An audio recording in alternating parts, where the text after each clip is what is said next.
84 kvadrat metrlik mənzilin 3 otaqdan 4 otağa planlanması. Əvvəlki planlamada mətbəx, qonaq otağı, 2 yataq otağı, sanitar qovşaq, hamam və dəhliz var. Sanitar qovşağın qapı girişini dəyişirik. Dəhliz hissəsində isə 5 kvadrat metrlik mətbəx təşkil edirik. Dəhlizin enini də ölçməyi unutmuruq. Mətbəx avadanlıqlarını quraşdırırıq.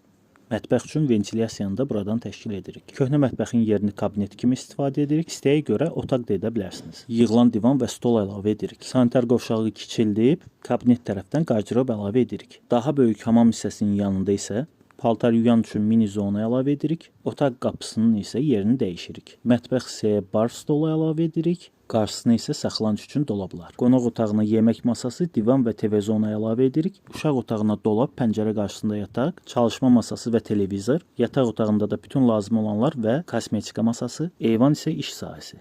Planlama və dizayn müraciətləri üçün mesaj bölümünə yaza bilərsiniz. Dizayner sizinlə əlaqə saxlayaraq ətraflı məlumat verəcək. Sizi qane edərsə sifariş edə bilərsiniz.